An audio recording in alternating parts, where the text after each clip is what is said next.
Welcome to Late Night Chat with JT and Nico, episode 56. Welcome back, everybody. Welcome back. What's up, Nico? Not much. I was just jamming out to that fucking Royce to 5'9" intro, which we'll get into the album in a little bit, although I personally don't have much to say at this point, but it's a sick album, everybody. Check it out, The Allegory. And for you guys at home that are watching the YouTube videos, you got to listen to the podcast to hear those intro songs, right? So, you can even double up, watch the video, and then you can go listen to the podcast if you really want to hear the songs. So that's why we try to at least let you guys know of the songs. Maybe one day the show notes will return. We're not really sure. Show notes are to follow. I was just thinking that too. I was like, maybe that's the fucking problem. Maybe there's no show notes on there anymore, and I gotta start doing them again. But yeah, how you doing, Jay? Not bad, man. Not bad. Just having a good laugh. Watching that. Heard that you had to carry a couch in and out all by yourself. I'm a little sore right now. Yeah.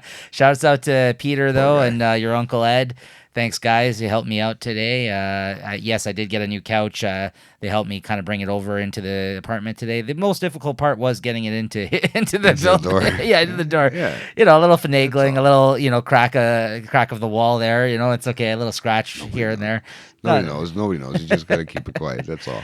Of course, my front door is all fucked up now as a result of me, though, not because of them. That was me taking out the other couch one-handed. That's, I thought, I thought I'd just handle it without Jay, but Jay also helped me out today, so shout out to him as well. He thought he was a superhero. I don't know what would give him that idea.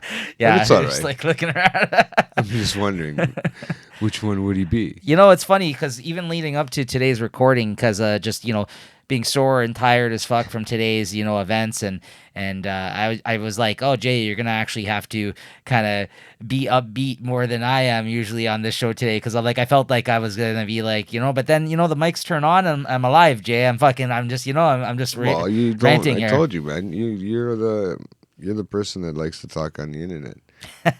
Right? There's all kinds of guys. Yeah. Where did I heard that from one of the songs just recently? That's the Benny the Butcher Royce song. Yeah. Right. You're that guy. No. Upside down. I guess that's who we are. Both of us over here, just complaining on the internet.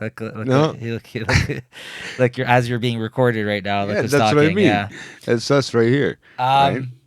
But yeah, no, I don't know. I'm just glad to be here as always. I look forward to this, and I'm honestly, like, even a moment ago, I was like, I don't know how I'm gonna, I think I'm gonna tone it down a little bit this episode, but fucking here I am, ranting and raving like always. What a drink is not. It always helps. No coffee for him today. No. It's been a long day. It's been one of those days. My friend. Now that they fucked up my app, now that they know, right? That's what you're thinking. You're like, fuck these guys. Now we got to figure out what a point system is. Yeah. Why can't you just give us 1, 2, 3, 4, 5, and then you get a free one? Fuck off. I was actually having this conversation with Peter there and your Uncle Ed earlier today, and they agreed with me about, or at least, they're both listening, and Ed kind of was frustrated by the roll up the rim of the app. Well, it's not even on yet. Right, but I'm just saying it's going. They already announced what they're gonna do, right? Yeah, so but I don't know what day. He's just kind of like, easy for who? I'm like, well, I could see that being a little easier. I did, but he felt like, no, it's not easy for me. Like, he's just, walk around with a cell like that. They're gonna single out all the old people that don't have phones. No, but I said it. I brought it up to P. I said that. I'm like, listen, man. I'm like, they're alienating already their previous customers and their fucking core people that group. Started them, yeah. Right. So I'm like, they're trying to be somebody else. You need to cut that shit out. But we've talked about it on the show here before. I just quickly wanted to bring it up. I was actually having that conversation with them today as well too. I got to inform people about the conversations that we have on here, because not everyone fucking consistently listens anymore. Come on, guys, hit subscribe. Fucking come what's going on? No, people just we're here to stay though. That's why I think people just get comfortable with us being around. That we're always gonna be around. Here. But guess what? There's gonna be a day that we're not fucking around anymore. But it's okay. It'll be fucking hopefully a shitload of episodes out. For you to go back and enjoy it. It'll always be there. Archives, and then you use them against us one day down the road. Just like fucking real talk. Yeah. Disclaimer. I'll have to throw the disclaimer up on that bad boy. So I don't know. So nothing new there you kind of wanted to get into? Do you want to just start off with the thing you have a million notes of there, or kind of where do you want to take this? Direct the cast there, Jay. I don't know. I heard you caught up on a bunch of I heard you caught up on a bunch of television shows. Want to start out with TV? Too. Sure, yeah, let's do it. I got a whole list here actually. On my notes. So kidding. We haven't, I think, talked. Did you bring it up on the cast this year yet? I don't know. I don't think we did. No, so I might have said it started. So Kidding, I think it's a Showtime show, but if you're here in Canada, it's on like, Crave, HBO, that whole business, and or you could watch it somewhere. Yeah. It's Jim Carrey show. Yeah. Kidding. This is the second season. I honestly. I wouldn't have thought it would have got a second season if it wasn't for Jim Carrey. You know what I mean? Because not that the show didn't do well. It did do well. Yeah. I think it was critically acclaimed, but it's one of those things that it's such a fucking unique show. I just don't see it.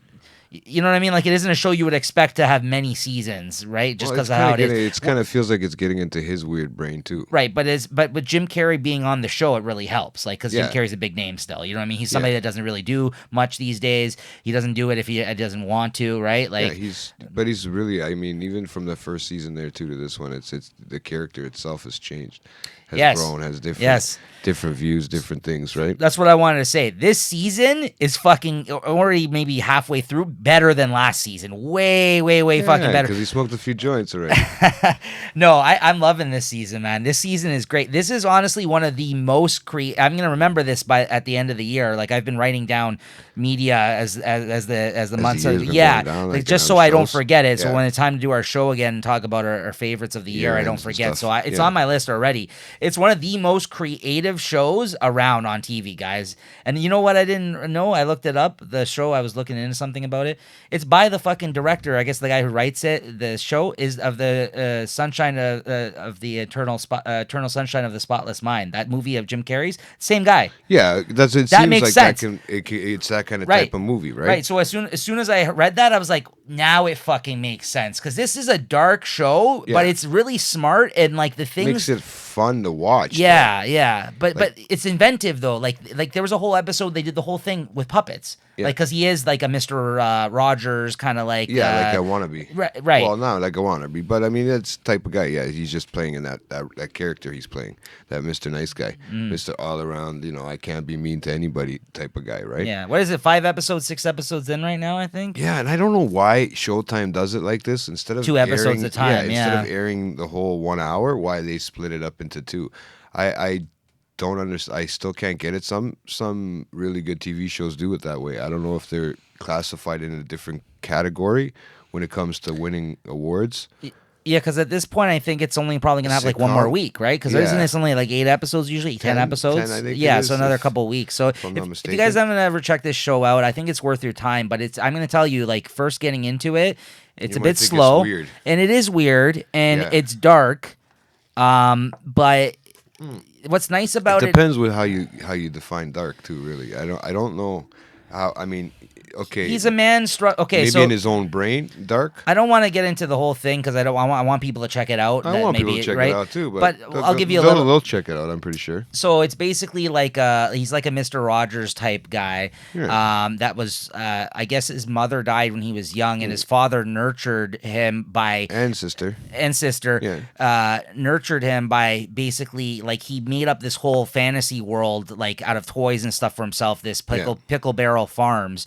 And his last name is Pickles, right? Yeah, they call him Mr. Pickles. Right. So he made up this imaginary place that you find out in actually this season, because they do a flashback. Yeah. That basically he made it so it was okay because his mom left them to go there. Yeah. So, but then he suppressed all this. Yeah, and his dad these controlled feelings. Yeah. That's right. And his dad kind of controlled like this. It basically grew an empire out of his idea. Yeah.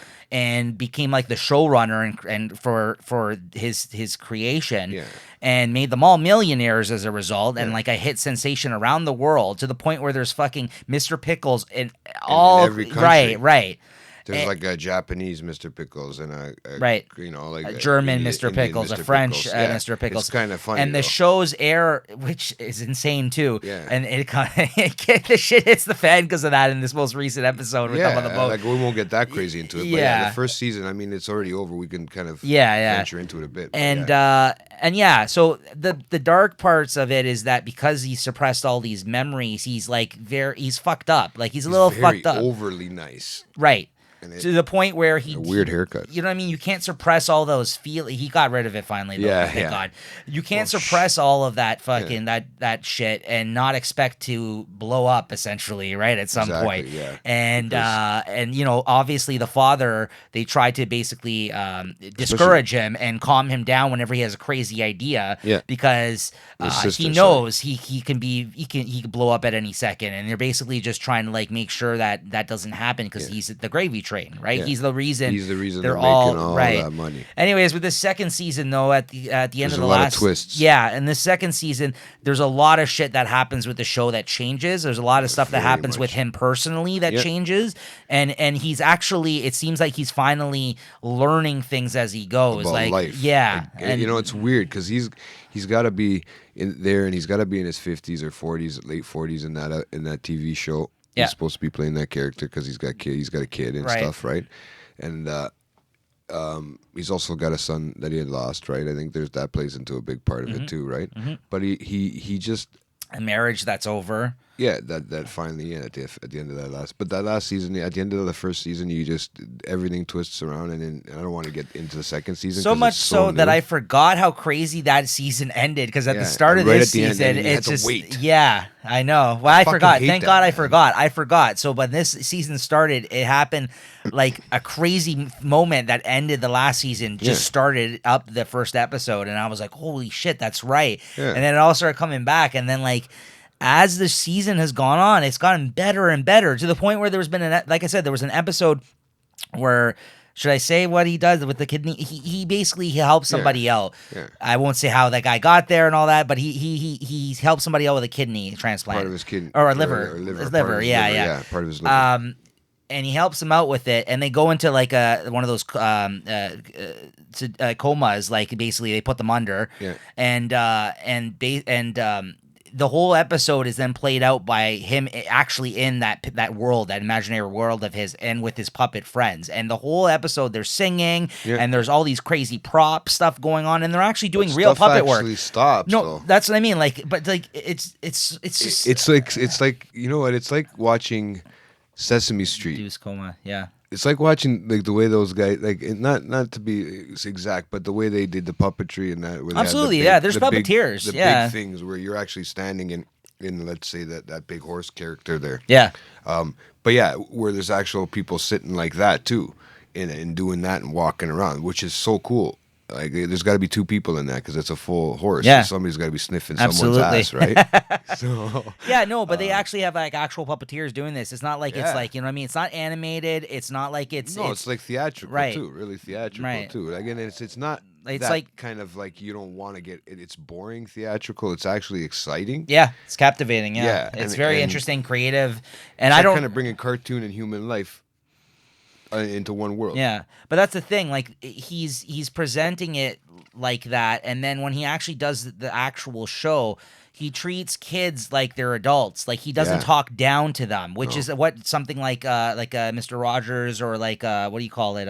What's his name there? Not Mr. Well, yeah, Mr. Dress Up kind of to some degree, more so Mr. Rogers. Yeah, Mr. Rogers I think was the top. Yeah, absolutely. I also like Mr. Dress Up, but Mr. Rogers, everybody did. Again, he did the same thing. He didn't talk down to children. Like he told, you know what I mean? Like told straight up that this is life, man. Right. This is how it works. But he did it in such a way that it was easily digestible. Yeah, exactly. So that's basically what this guy does too. And in doing so, it's actually nice because he does say a lot of nice things on the show too. And like he does work but like I said, he's just troubled. He's just a very troubled individual. There's an actual meaning behind this. There has to be of some sort. Like whether it's deep, to the viewer. Yeah. Or it's a personal thing of his own. Yeah. But it's more to the viewer, right? I mean, it's got a storyline there, but it's also got a meaning to it. Like it's not a waste of time to watch it. No, it actually puts a lot of things in life into perspective, right? So I'm surprised. I wouldn't doubt if he wins awards for this, some sort of award for this show, or maybe I don't know how much. How many viewers are gonna watch it because it's Jim Carrey and he's got a specific fan base now because of the style I think that he is. This is different though. Like this is definitely in his vein of like his more serious acting in this. Like, you know what I mean, that he's done. And Some people have appreciated, and like you said, he does have a very specific fan base. Not everybody likes Jim Carrey. It's got to be an expensive show to film too. I mean, even just to have him on there. Wasn't that last episode? Those last two episodes, the one where he goes into the induced coma, isn't that? What's her name? Yeah, Ariana Grande was on it. That's what I thought, right? I didn't know who it was. I couldn't picture who it was. I couldn't picture who it was. But yeah, I thought that's who it was. I thought that freaked me out. Little mic issue pop in there. That freaked me out because I got a little too close. Yeah, Ariana Grande performed on the show. Yeah, no, it's not a cheap production. Even those 2 episodes alone where they did that, there was the one where they did the induced coma, like him in the coma, and then they did the next episode with the the new puppets, right? Remember that? So they did the whole episode like that. Most of it was like on set as well. So yeah, man, it's just a really interesting creative show. I don't think there's nothing else like it on TV right now. And I actually. I watched the first season because I love Jim Carrey, but you remember even from our conversations, I was like, it's good, but I don't know. This season though is really gotten much better for me. I was like, this is amazing. It got really creative, right? And that's what I'm saying too. Like even like the characters, like the French guy, he's a baguette. Yeah, the baguette. You know what I mean? Like that's just the puppet. I mean, it's just creative thinking, right? It's just something that I wonder if he had a part in, or if it was just the directors or producers and stuff like that. But he had to have had some sort of creative perspective on it, because it's Jim Carrey we're talking about. And as much as people think he's just Ace Ventura, no, he's done quite a few movies where he's an artist now. You know that, right? Like he paints a lot. Yeah, like that's he's very into him. He's very I think he's more secluded artsy. Now too. Absolutely, right, to himself. So, but and I think he's bringing back stuff like how he talks about.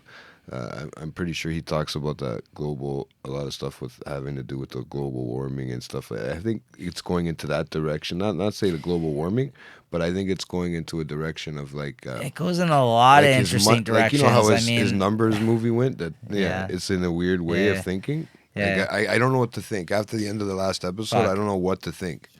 Right, I'm stuck. I'm gonna stop. I'm gonna stop you right there because I'm gonna keep talking about it. Have a perspective and it's good to tell me about it. But let's talk about it again when the show's over in a couple weeks. Because guys, check it out if you haven't seen it. Please support this show because even if you're not a fan of Jim Carrey, I think this is worth checking out. It's an ensemble cast, not just Jim Carrey the whole show. Right? It's they work very well together. They do. All of them. Right? The sister, I've seen her in lots of other things. She was the girlfriend in 40-Year-Old Virgin. If you remember, she was, and even she's great. She's great. The wife's great. She's been in lots of things too. Yeah, she's new great. Boyfriend and stuff. He's been in stuff. The kid. Yeah, he was on Weeds. That boyfriend. That makes sense. Yeah. He was on Weeds. Yeah, makes sense. He was. Yeah. Great show, guys. Check it out. Kidding. I don't know if it's getting the audience. Idea. I don't know. I don't know if it's getting the audience though. Hopefully it is. I mean, right? I mean, they got a second season, but it just doesn't seem like something this long for this world. Just like Avenue 5, which you haven't checked out yet, I don't think. No. The one where it's a cruise ship in space, kind of like Star Trek gone wrong, but on a cruise ship.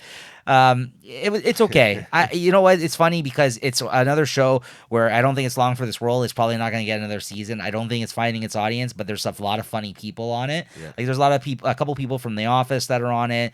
The guy from House, the guy who plays House, he's on it. Hugh Laurie.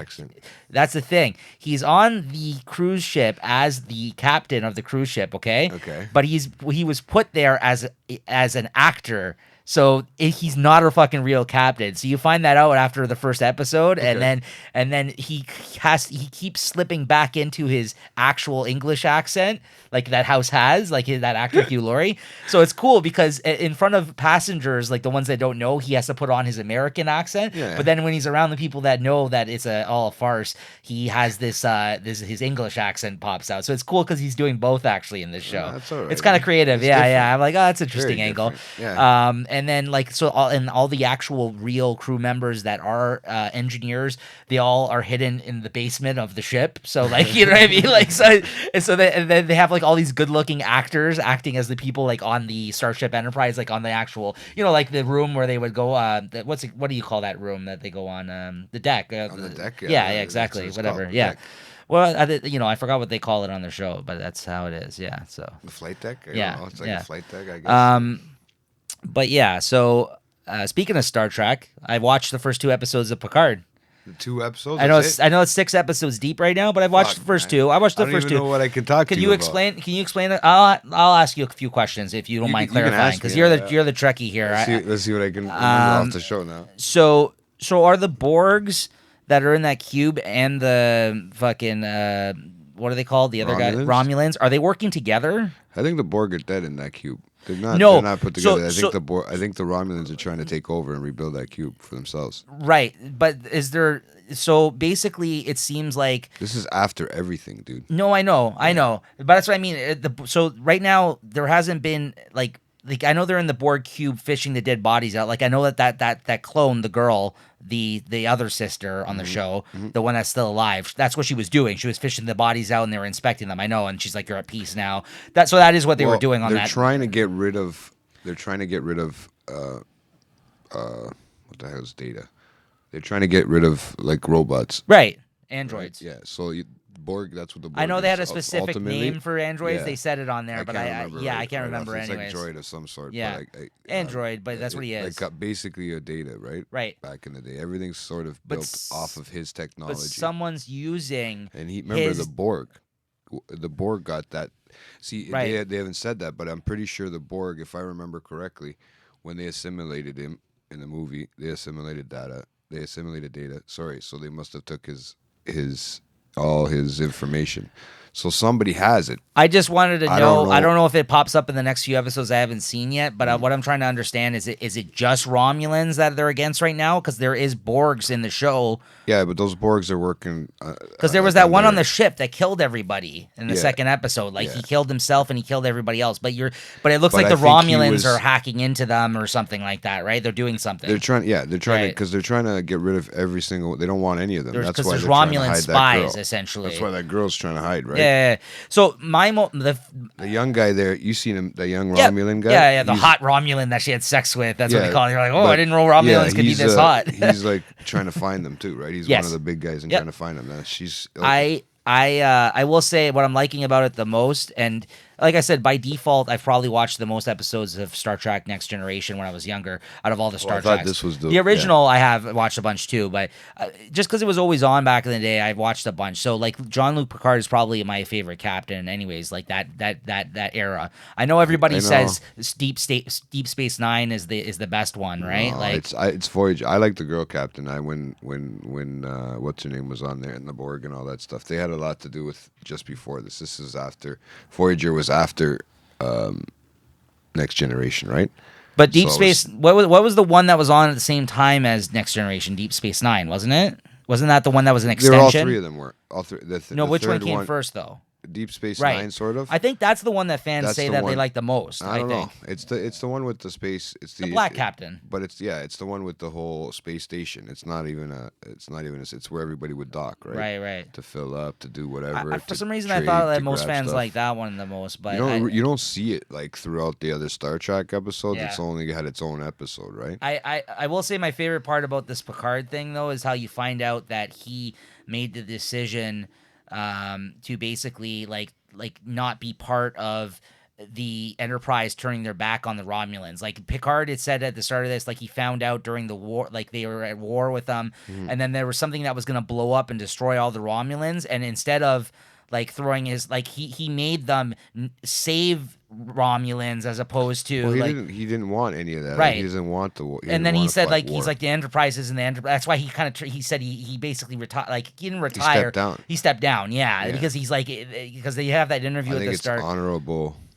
See, but this is what I don't understand. Why is there any fucking Romulans fucking with anything in his presence after he fucking helped them? Like he tried to help them. That's what I don't understand. I don't think they're fucking with his presence. To be honest with you, I think because he knows a lot about. He's getting involved because of Data. That's right. Because he saved him. Those twins that you see are Data's kids. I know. Yeah. I've learned that at this point. Yeah. Right? So one's dead already. Like I watched the first two. He's trying to figure out where that other one is, so to keep her alive. Because meanwhile, she's in the Borg cube. Him and Data were like we already friends. See where she's. No, I know. I remember Data. I know, and I've seen some of the movie. Like I've seen the. But this is 30 years after that. I've seen the movie with the Borgs. Like that's probably taking place after. That's the whole reason all this shit went down. Right? It's funny because this is like 30 years after Last what happened. Contact or where the fuck it was called. First Contact. Yeah, the cyborg movie. Yeah. But then that was like, this is like 30 years after that. Right. And in between that time is when they had Voyager. Fuck, if I was him, man, I wouldn't be stressing at all. This years. guy's got money. He's living on a fucking winery in France. I can't believe they still have the winery. That's so funny, man. And it's like 20. What's the year? There's 23 something. Whatever, and right? He rolls in there and he's like, "Listen, they're That's fucking crazy, with my man. boy Data. I have a reason to believe." And they're like, "So unless you like, you should give me a ship right now." And they're like, "No." Like, have you seen this ship yet or anything? Yes, I just saw him get the ship. And all that? Yes, the one with the long hair, the black girl. And yeah, the EMH and all that, like the emergency medical hologram. I don't think I've seen all that yet, but he's the same guy. He's like, he looks exactly like the captain, right? But they got a funny relationship too. I always thought EMHs on Star Trek. Yeah. The emergency the hologram. The emergency medical hologram. Yeah. They use. I know I'm talking weird, but. I people that don't know Star Trek, they're tuning out right now. Like, but I know I always thought that they were cool. I always thought that they were cool. How they knew everything. You know, they were doctors. They knew everything. They came up at certain spots, right? Like they had a good one on Voyager too. And I didn't think anybody can beat him. But this one is getting there. Like he's a close second, guaranteed, if not first so far. Okay. Yeah, he's been really good. I've watched like all 6 Well, episodes. I gotta say, I think he's pretty cool. I gotta say, 2 episodes in, I'm quite interested. So I'm gonna continue with it. It's a little hard for me just because I don't have as much knowledge of the universe and everything. So like some of the people that are popping up, I'm like, that person's somebody from an old show, but I don't know who they are. You know what I mean? So I'm not getting. Well, I'm not the getting black chick. Who's she's from? Yeah, she's from one of the Captain Americas. I mean, sorry, Avengers. Was it Avengers or Captain America? One of those ones where they look like one of these guys, man, and they the she Skrulls? was like the green Skrulls. girl. Yeah, that's that's not Gamora. No, that's not her. That's not that actress. Jennifer Hurd. Yeah. That's her name. Jennifer Hurd. And I looked it up the other day, right? Yeah. So, where is it? Yeah, go ahead and look at that. But yeah, I'm liking it. Hurd, sorry. I'm liking it so far. I'm digging it. Yeah, that's the girl. Yeah, that's the one that hates him, but he ends up helping her. Justice League. Sorry. I don't know. Who was she in Justice League? That I don't know, but she was somebody, dude. Okay. That was a big film that she played in. She was one of them. The recent Justice League movie? No, 97. Oh, I don't fucking know. That is the shit. I don't know, bro. That's like your style dress. Like that's like get that shit out of here. That's like back when you were growing up. That's like the colors of. Get this shit off of here. What was it? Power Rangers and all that shit. Yeah, like it's the corny green and it's the corny colors. But look at it, it's not dark enough. No, get this shit out of here. Nowadays, that's the good thing about nowadays that she can be. Sorry, nowadays the movie sucked too. Justice League sucked. No, but I don't know if you've seen her in like stuff like this. No, Blind Spot, Hawaii 5 shows. or whatever. But no, yeah, some of those. Yeah, so yeah, you want to talk about gay shows? No.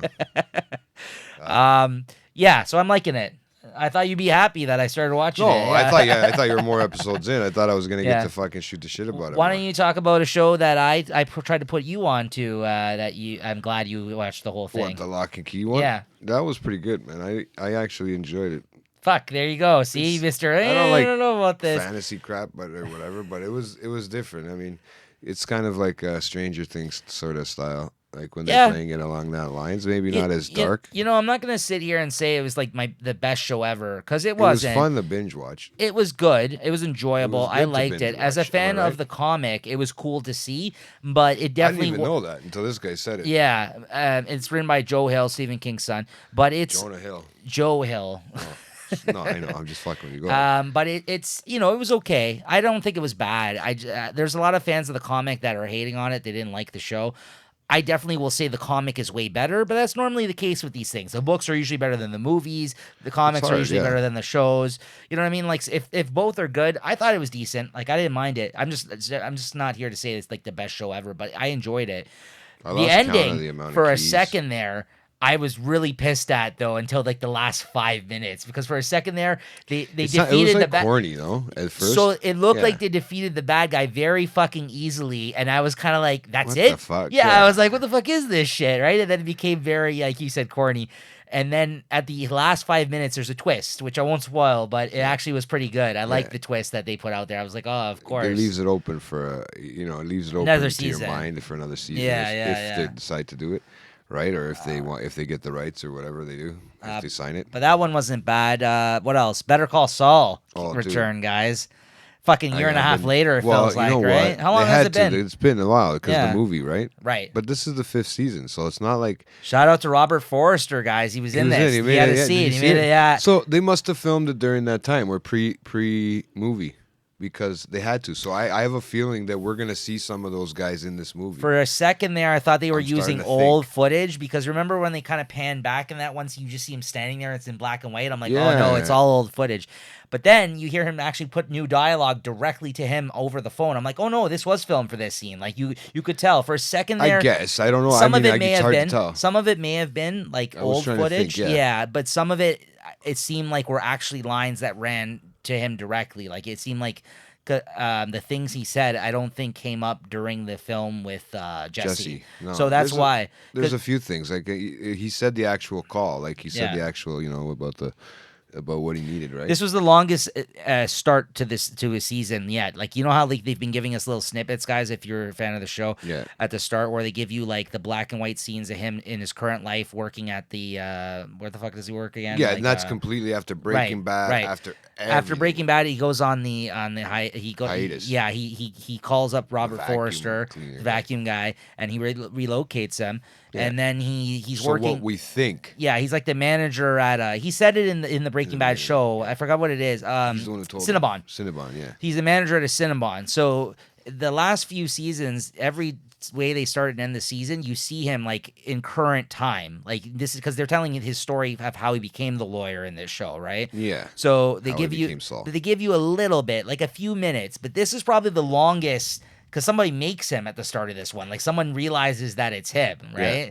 And it kind of opens up a whole can of worms because he thought he got caught. Well, he gets nervous. Remember, like, he started getting the actual anxiety. Great start. Yeah. Great start to the season, And then you start to see the Spanish guys again in this one. And is it Dominican guy? The guy with the glasses? I thought they're all Mexican, these guys. I don't think the black guy was Mexican. I think he was Dominican. I think they were going against each other. They were the rivals, right? Oh, Gus's boy. Gus's, the guy from Breaking Bad. Yeah. They're all in Breaking Bad. All those Spanish guys. No, I know. Right? No, well, even the guy that goes to looks like he's going to jail gets caught at the end of Stupid Fucking Idiot episode 2. Remember with the drugs? He knocks the thing, he punches it. Oh yeah, I'm just fixing this, and then the drugs come out. Remember they were Dude, that was so cool, eh? I was like, that's a fucking cool idea on how to do it. Nobody touches nothing. He's the guy that they killed at the start of Breaking Bad. He's the first guy that they killed that they had to tie up. Remember that? That's who that guy is. Remember that guy at the start of Breaking Bad? That's why I feel like somebody's gonna. I need to go back and watch it. I need to go back and watch Breaking Bad. I feel like more people are gonna start coming making cameos. Guaranteed. Jesse probably will. Jesse has to, man. He has to now, man. But he just became a lawyer. Like he's just getting into the game as Saul, like the Saul Goodman persona. Yeah, he just switched his name. That's what I mean. Yeah. So this, if anything, if there's another season after this. Because remember, he almost lost his license in the last one, right? Well, now we're over the brother, right? But now I hate how he's dragging down this woman, though, man. I feel so bad for this woman, the one he's with. I feel so bad. He's a con artist, dude, and you know what? He's making a lot of money. He's getting greedy now, and that's the lifestyle he came from. You seen it in the beginning. His brother used to say that before he went to law school because he was a hustler.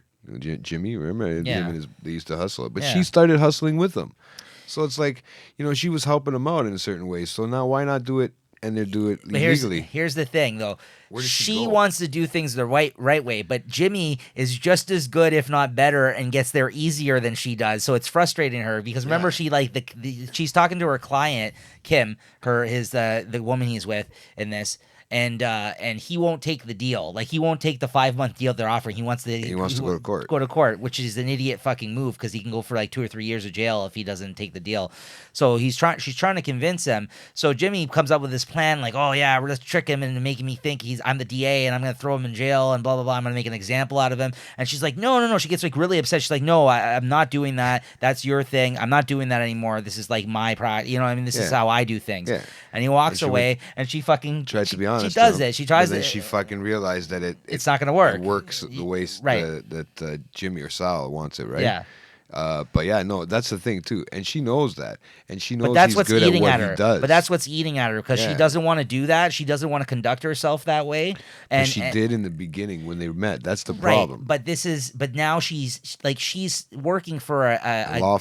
Well, yeah. them two, they're lawyers right now. Right. No, but she's the specific lawyer for a company now. Yeah. So she doesn't want to, be like that. Like she doesn't want to fucking give into like what Jimmy does because it's kind of like, you know what I mean? Like he's he's giving out cell phones. I know he's fucking 50% off. Yeah, like he's giving out 50% off cases. 50% yeah, off. And then what would you do if you got a 50% off a case? He's running like a fucking clown show. You know what I mean? Yeah, like it's ridiculous. Like setting people up to do stuff stupid, right? All right, let's go do some more drugs. What happens. That's what happens. Yeah, I didn't want to give it all away, but yeah, I mean, you're basically running people up. I mean, if you're not watching at this point, guys, sorry, spoilers by the way. I'll be telling everybody. But no, I like the way they did that whole thing and they did that whole scene, and then I like the way he broke back in and take his stash back, so he didn't have to pay when the cops were there. That was fucking freaky, man. Like the Spanish guy, what's his name? His name's 8 or something. What He's the fuck great. They call That him? guy's awesome. He's got a nickname. Yeah, that guy's 8 awesome. Or something. They name him an 8 or something. And I like what's his name? Ochos or something. What's his name?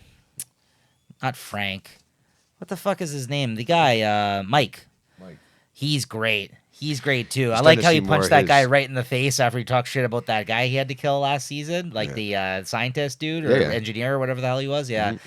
And he warned him many times, that guy, and he had no choice, right? But then after Gus told him, like, he's like, what do you mean you set his family, like, you did right by his family? He's like, fuck this. He's like, he walked out on us, right? But obviously we know he goes back. Yeah.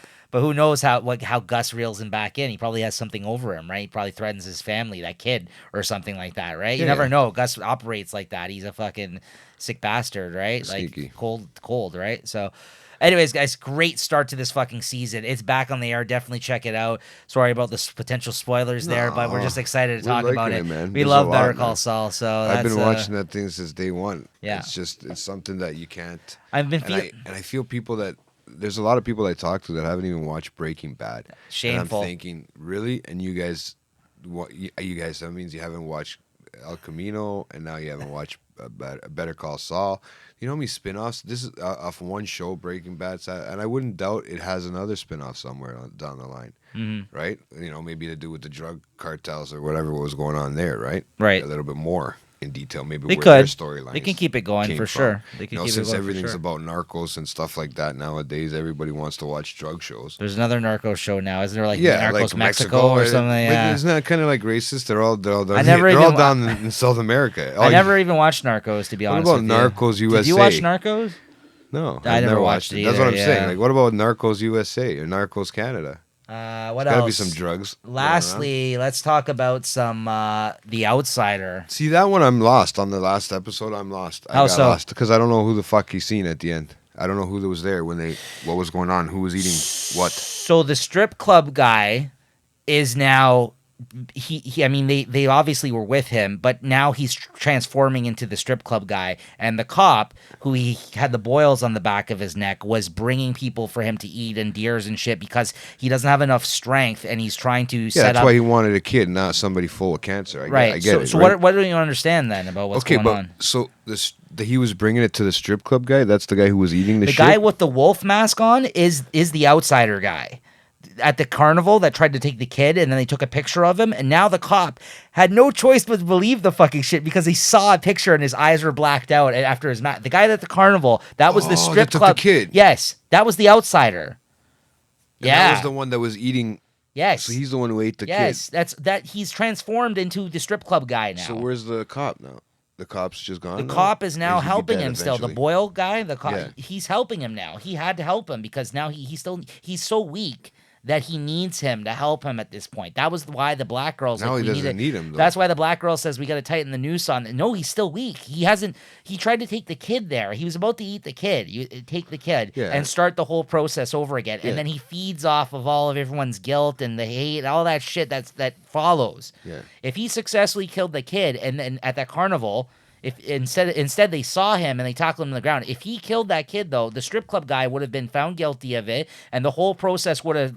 He gets strong from all the grief. Yeah. Right? He's a grief eater. That's what they're saying. So, okay, so he's very weak right now. That's why the guy has to hunt for him and bring him deers or bring him people, wherever the fuck he's bringing him there. That's why he was doing that, and he needs that guy still. That's why he stopped with the boils and shit. Like, he's just making him do his bidding because he can't. He's too weak right now. That's why the black girl's like, we need to find him now and catch him in the act because he's too weak. Like, once we got him too strong, right? yeah, Right. It's like we got him. Yeah, exactly. If he starts that whole process again, he's gonna fuck crazy up. too. That black chick. She's great though in the show. Yeah, she's really plays good. A great character. Great. It's hard to play Everyone's a great. type of person. The like whole that. cast is great. That guy, the cop that finally believes it at the end. You know, the lisp. Yeah, that guy. Oh, that guy's fucking great. That guy is great. I'm gonna look up the actor's name. He's know his fantastic. name, yeah. I've seen him in a bunch of stuff, but I don't really know his name. I don't think he's that big like we think. No. I just think he's been in a few things that we've seen him in, Yeah. probably. But he's got that lisp in other things. He's great in this, though. He's very, very, very. He's playing the part very well. He's got a lot of. This guy is this Ben Mendelsohn. Yeah, he's Ben got a lot Mendelsohn. of deep, things that are bothering him too. That's what you can tell, and that's why it's hard to. He doesn't believe in the case. That's why it's not affecting him, I think. He's great. No, but at the end of that episode, though, when he saw the photo, he's just like, all right then. Like he's like, okay, like I'm on board. Yeah, I'm on board now. It's just because that's the problem. She didn't even want him there too. But that's what's great about it, because no one there believed her other than maybe like his wife and like, I don't know, that the guy with the boils, because obviously he knew the thing existed, and the one dude that works for the agency, like the outside agency detective, like the guy who's like not on the force. Yeah. But then everybody else slowly kind of started like you know what I mean, believing them. Like the boyfriend, the one that's with the black girl right now, that cop. Well, it's hard to believe, but that's what I mean. Yeah. I liked how everybody slowly was falling in line. She was able to convince them too. This is why I like this show the best, like out of most Stephen King things I've said, because they don't go full supernatural. There's always that fine line where there's a lot of fucked up shit going on. And that's why I had a hard time. That's why I had a hard time. I was like, I know there's something supernatural, but why does he look like why is he a normal person? Like, what's going on? Right. And I'm waiting to see the final product. It's grounded enough, right? It's grounded enough with all that fucked up shit going on, because it's still a murder investigation of a show, that it's very interesting to me. Like, I like that. Oh fuck! And it reminds me. It reminds me kind of like the good episodes of like when X-Files was really good, because X-Files, like, there was fucked up shit going on in that show, and you're just like. But at the same time, like, you're like, do you believe this? Like, they always kind of had that skeptical take on it. Like, Dana Scully was always like trying to come up with a reason why it didn't. And Mulder was just like, no, fucking aliens are real. Like, this happened. You know what I mean? Like, that was the dynamic of the show, right? Like, he believed it, and that's me. Like, I always believed in aliens when I was younger. I was like, fucking aliens, bro. Like, they exist, right? Well, I still need to see it to believe it, but you're more skeptical. You're more of a skeptic. There's always two sides of that doesn't coin, mean I right? don't believe something. It just means that I need to see. Seeing is believing for me, because if I don't see it, I know wind like exists and blah blah blah. Well, and wind and all that. People, you don't see it, but you fucking know it's there because you're breathing. Yeah, of course, jackass. That's what makes me breathe enough to say that. But no, it just, you get what I'm saying, right? Like, fuck. Unless you see it, it really is hard to believe. I mean, it's just, I'm not gonna get into details. But Outsider's still great. A fucking awesome television show. Like, I don't know where they're gonna go. I know it's very early in the year to say this, but I think it's definitely gonna find a place in my top 5 at the end of this year. Probably. But if look at the way it started out, everything's starting out crazy this year. Everything. That's true.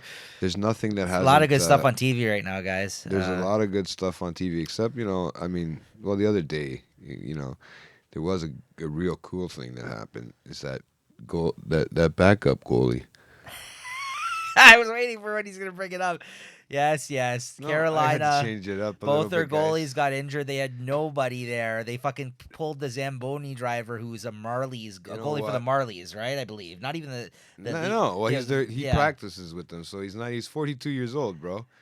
Go ahead and clown me. It is shameful that they lost, at least last. No, but Carolina played bad. I'm sorry. They didn't let anything by. They said, You know what? If you're going to score every goal on this fucking guy, then you know what? No. I think it's a great story, though, because How great is that for that fucking guy? Yeah, that guy is in the records career, now. He is in the record books now for fucking that. In that game, he has stats now. Yeah, you know what I mean? Like, how great is with that? The Leafs. That's what I mean. Like, I was like, come on, against of course the Leafs. it That's the best part about it. Like, he practices with half those guys. He's basically their goalie. Like, you know what I mean? Yeah, they know what to do. They know where they're gonna score on. Like, he also knows where he can see. He made like 8 saves. But it was with the Marlies, not the Leafs. But I get what you're saying. That's the far they come up from there. They come up from there, right? So he's still practicing with them. He's like he's like the coach, sort of, and plus the Zamboni driver. Can you imagine though how the Zamboni great... driver?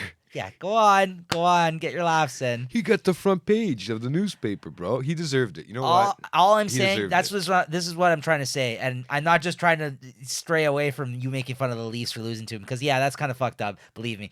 But good for that fucking guy. No, I was really happy for that guy. So, me too. I was really happy for that guy. My uncle messaged me that day, and he goes, "Why?" He goes, "What? Carolina doesn't have a goalie?" I said, "Yeah, both of them got injured." I didn't see that. I wasn't watching the game, right? Me neither, I was listening to the Montreal game, and then I was like, I look at the stats, and Reimer and Thing had left the game hurt, and I'm going, "What the fuck are they gonna do now?" And then I remembered because of the Calgary and Edmonton fight, and Richter, when those guys both kicked Smith, they got kicked out, right? I don't know if it was Smith. Who was it? Was it Smith that plays for Edmonton? I don't know. The goalie Talbot, sorry, one of the guys. Yeah. They got into the fight, both of them, but they both have backup goalies. But Edmonton, one of them, if they would have lost a goalie through injury, they would have. That's what I heard, that they had always one backup in for either team. In the building, but only one. Yeah. Somebody has to. What happens if like all 4 goalies get hurt in the game, and there's only one? Well, goalie? that would be a first for the Leafs. I mean, they would have been better off putting some pads on Marner and putting him in net, because he does some pretty good job of blocking the puck. He should have been in there, man.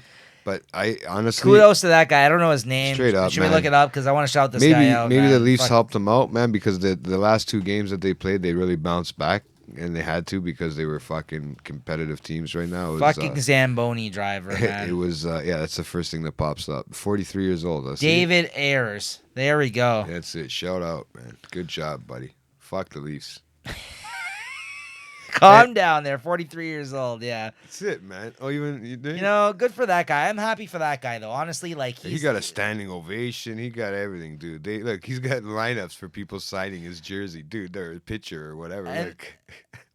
So is he able to get a rookie card now? Probably, because I think you only have to play it, like, I think in the game to be able to get one. Hey, if that's the case, let it be. Give him one for fuck's sake. Can you imagine Zamboni, your guy? Can you imagine he's like on the Zamboni in it? 8 saves, you know. Bro, I would just pose it for the Zamboni, just like on the 2 Zamboni. Goals. Yeah, fuck. Those aren't that great. Those have better stats than Ben Bishop's doing this year. Whoa! That's the goalie you like to pick for me. Fuck.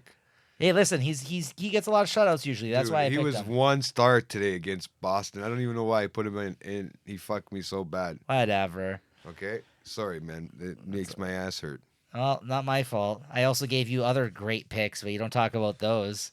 How about Sebastian Aho? Yeah, he's the only one that can score. I know. He's the only one. He's only got a Carolina that can score. 14 fucking point streak, game streak or something right now. For and points. Then what's his name? Justin Tavares.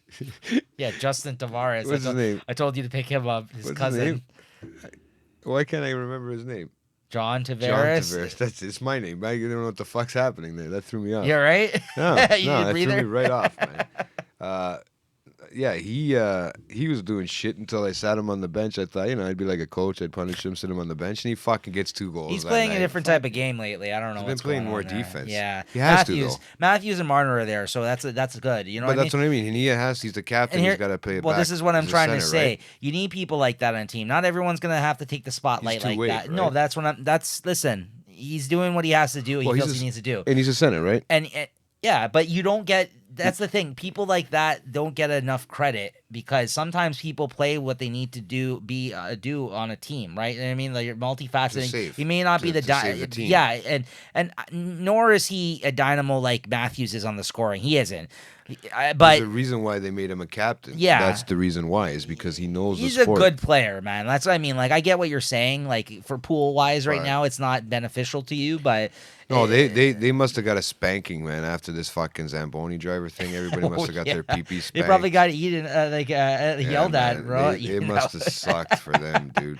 Because the last two games, I mean, they've won both. In both last two games, they've won what? They got 4 goals in the last one, 5 in this one. They beat Pittsburgh directly after. No, it was no, they lost because they lost Tampa directly after. Okay, then it was Pittsburgh. They won too, though. They won like they spanked Pittsburgh just before that game because Pittsburgh beat them, and then they played Pittsburgh again and they beat them, like killed them. And I believe that's the case. They did play Pittsburgh not too long ago. I know they played Pittsburgh, but I think it was following the Zamboni. I think it was only one game, no? I think it was this past Monday or something, wasn't it? Yeah, I think it was only one game though. I don't think it was. Okay, but the last game they played against them, they beat them. Yeah, like it went. The Zamboni driver was Carolina, then it went Tampa Bay, then Florida. So Pittsburgh was before that. Both games for Pittsburgh were before that. There was 2, right? Yeah, they won one of them. Okay, 4-0, right? But so then they won the last 2. They've been picking up some wins finally. I mean, it's kind of still a mixed bag, but it's Anderson is. I don't know. He just hasn't been playing the same since he's gotten back, right? Yeah. I don't know what's going on there. I don't know if it's his fault or if he's just cold or what. What's the deal? And what happens, right? If they can keep scoring like this, 5 goals a game, man, they're gonna do good. They're gonna stay where they are. They beat Florida, which is what they needed. They beat Tampa Bay, which is what they needed.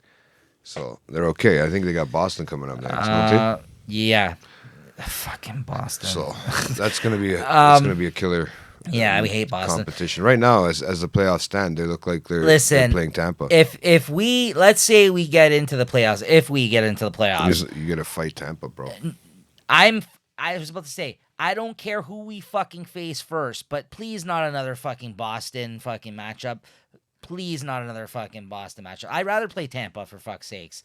If we beat Boston last year, we probably would have made it to the fucking finals. Honestly, with the teams that they faced after. Boston, bro. No, but that's what I'm trying to say. We put up the best fight against them last year, beat Boston, and if we passed them, then we would have probably made it to the. I'm telling you, we probably would have. Not as good as a team this year as Boston. Boston's they've been solid for fucking years. No, that's what I mean. It's not like Pasternak just went nuts this year. That guy's a fucking asshole. He's a fucking He's a workhorse too. He just doesn't stop, bro. He's fucking crazy. He's amazing. He's young. He's young. He just doesn't stop. He's not young. He's in his mid 20s. No, I think. I don't know. He's young. I mean, he's young, but he's still mid. No, he's awesome. He's awesome. I mean, he's another hillbilly that plays on the ice. But other things that are happening. Yeah. No, sorry. I was just trying to. Anything else you have to say about hockey? No, my team's not gonna make it this year. I don't think so. So they keep. I can sit here and talk more shit about Montreal if you want. No, you can go ahead, man. I like the way you said that, Montreal. Yeah. That's how you guys say it, right? Yeah, it's all right. Because I'm still gonna win it. I'm still gonna win the Stanley Cup playoff. We'll see about that, buddy. I'm ready, man. I'm ready. You know that I'm winning money in all 3 of my pools currently that I'm in right now. No, I'm in first in 2 of them. One of them I'm still in the running for money out of like a 500-person pool. It's like one of those box pools. The reason why I starting to drop because I won't let my Montreal players go. Yeah, it's just the way I am, right? Yeah, you and your pride. No, but normally, see, that's why I'm saying for the hockey, first fucking time of the playoffs last, you switched it up finally just to stick it to people with the Boston thing. You didn't. There was no Montreal. That's right. That's right. I had no choice. Well, let's hope they don't make it in the playoffs this year. You're doomed. No, they're not. Doomed. And then I could think straight. The problem is once Montreal gets in there, like they don't have Tatar. JT will have first pick because he won last year. It'd be like Suzuki. You imagine? He's not even in there. Fucking Nick Suzuki. You know what? But wait till next year. He's going to be a guy to pick. I'm telling you. In your hockey pool, he had some. Pick him up next year if you need him.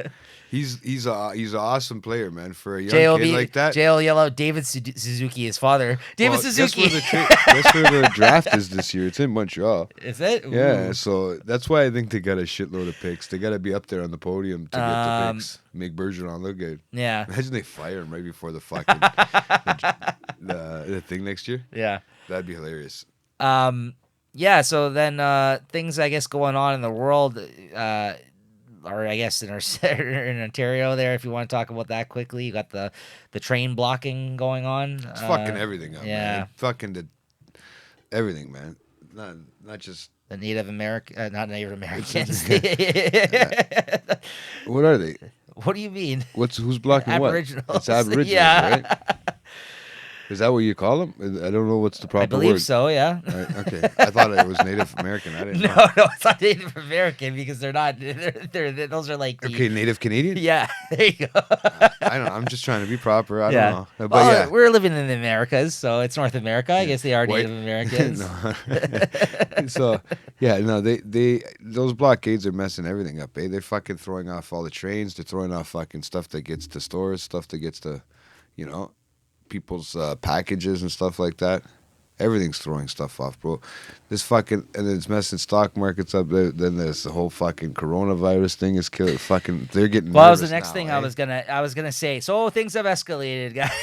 Yeah, soon we'll be on this show with masks, and not for anything, but it's just because. I'm still not worried. I mean, the first 4 cases that were found in Toronto have already been cleared. They've just found 2 more cases. Somebody went to fucking Iran that got it. What the hell? They're saying that they think that they might be lying about their stats because they don't want to cause panic. It's possible. Italy's got like 4 cities closed right now. Here's the thing that's going on. That's a problem. No, but that's what I was trying to say. There's people stuck out on there. There was a cruise that again got stuck recently. So we don't know what happened. Right. In there. Petri dishes in the fucking water. Yeah. Did you hear about that? Yeah. Yeah. There's that, and now a lot of our trades that are coming from China there are being affected as a result too. A lot of our goods and services that are going into other countries through there are being affected as a result as well. We talked about the hockey sticks last episode, but there's a lot of other things now that are coming down the pike right now. So yeah, it's getting bad out there. There's a lot more cases. It is spreading. I mean, they're worried about it now. They're not joking. There's more people in the States that have this one now that had SARS. Originally contracted with the SARS in the States. Is that what they're saying? Yeah, and then clear your throat there. Yeah. Excuse me. And then, they were saying that, and it's done, and it's gonna the way that it's the way that the spreading yeah. the amount of time, like they don't even know how or what's the symptom. Not everybody has the same symptom. They can't single out one single symptom. You can't single out coughing because everybody coughs, bro. That's the fucking problem. I was listening, I think it was on the radio today, and that they had mentioned it. You may want to fucking shave off that beard of yours if this continues, eh? Because they can get stuck in your hair, apparently, too. Dude, you know what? If it's meant to get stuck in my beard hair, I don't have any other hair. If it's meant to get stuck there, it's meant to get stuck there, man. Who knows, man? We can be fucking sticking to these mics. Who knows, man? But yeah, that's all I wanted to bring up. Half the stuff in this room might have come from China. A lot of made in China. Very true. No? But yeah, I just quickly wanted to bring that up because scary. That's gonna get scary at one point. Between that, there's a lot of crazy shit going on in the world right now, right? Yeah. And that's why I don't want to get into the whole train thing because I don't know too much about that. I just know it's fucking things up, and then at the same time you hear about all this coronavirus stuff. Yeah, that's why I'm not getting into it. I'm not well informed enough to be talking on that. All I know is people just like to stand in front of trains for some reason. I don't know. No, but I know what they're doing it for. The land got taken from. Yeah, there's a whole. I get it. There's a whole thing, right? There's always some sort of chief that's there. It's supposed to be there. But to go through them first. Let's get into it though. The thing that Jay has a million notes on here. Yeah, I don't know. I just me. I like to just write shit down. This past week, Crooked Eye, or King Crook now as he's known, King Crooked, right? He a former member of Slaughterhouse, signed to Shady while he was with Slaughterhouse, West Coast guy, very lyrical West Coast guy, very good rapper. He has his own YouTube kind of thing that he does where he interviews people called Crook's Corner, and even like sometimes it'll just be him chatting it up with fans that come into like a chat room and this and that. Yeah, he likes to tweet a lot of shit. He does. He's one of these guys that's like a student of the game type rappers. And of course, that being said, and having the relationship he did with them as being part of Slaughterhouse and being on songs with them and stuff, he invited Eminem on. Now, Eminem doesn't really do many interviews, so the fact that he was on his show to begin with was... he's been doing so much more more media stuff lately? We'll get into that, but he normally doesn't do too many interviews. No, not at all. But so when I saw that, and like I know these two rappers and like these two rappers, I was like, oh, this is a treat. This is nice. So it was an hour interview. It's called Crook's Corner Eminem. If you guys want to YouTube it, that's what it is. Yeah. It's worth the watch. And you know, of course, us being big fans of Eminem, especially Jay, I figured we'd talk about it today, get into a little bit of the things that they went on to in the interview about. I don't really have too many points to make myself personally. So I don't know if you kind of want to start us off, or if you want me just to get my thoughts out the way and we can talk about them. It's like I was telling you. They started off by talking about the new album that came out. Right? Yeah. You know, it's always they're talking about music to be murdered by. Yeah. And they got behind the why he decided to do it and all that spiel. And I thought it was pretty neat and how he could remember about Trey having those that idea the about samples, it. And the idea about it back in the day and that, right? Because it's a perfect time for something like that title to come out, especially if you're gonna make an album of that caliber. Like he was even saying, King Crooked there was even mentioning that, like I was telling you before, it takes quite a few listens to get everything. Like it's hard to absorb that whole album. Mm-hmm. So I was saying, like, and Eminem was talking about how he even has a hard time when lyrics fly right over his head. It takes a couple. Yeah, he said that the Young M.A. track that follows the intro, he said he didn't get the Young M.A. line where she threw spit. It, how she was reading the bars. And he said he was very impressed by that after the fact. He said how much he liked her and how he's been following her. Well, he's been following her. That's like one of he's been following her a lot. He said. So right? So that you know. I'm glad you brought that up because I do have a point in regards to that. Like you said, lately his team that he now has around him has definitely been involving him in more interviews. He's doing TikToks with the Godzilla challenge that he recently just dropped. He's definitely got more of an internet presence than he ever has recently. Oh yeah, and he's put himself out there a little bit more, and it's good to see. Becoming interactive. But I think it got to the point where it's like, listen, you got to do some of this shit. Like, you can't just do nothing anymore. Like, you know you're Eminem, but people, keep yourself in that right? With that being said, though, that's what I thought was interesting about it, because for all the times that we said shit about Eminem being a hermit and not keeping up to date on things and maybe not know really what's going on outside in the world day to day, and I don't want to say that's totally not true, because I think to a certain degree there was certainly a long period of time that was the case with him. I don't know how he's improved in that sense, but it seems to, at least in terms of current rappers today and what's going on in that climate, he definitely keeps his ear to the ground. He knows, like, obviously everybody talks about the Kendrick and Coles and he's got to always try to improve, right? Right, and what do you call it? Learning new flows, right? No, but I talking even about the word syllables and the rhyming, breaking down the syllables and stuff like that, where he's having even to keep up with guys like that, because he knows too that guys like Cole and Kendrick don't get the respect that they should be getting. Mm-hmm. He'll say it because he'll say sometimes he has to listen to it a few times because he won't get a line here or he won't get a line there, and then it goes over your head. I don't know who the fuck who said that to me. He said that he heard someone say that they didn't like Middle Child. Like by the end of the song, they thought it fell off a cliff. And he's like, "What the fuck?" Yeah, I think so too. It's a great fucking song. But and I did like, though, I gotta say, is he shouted out my boy YBN Cordray. See, well, he's mentioned. Yeah, he's mentioned.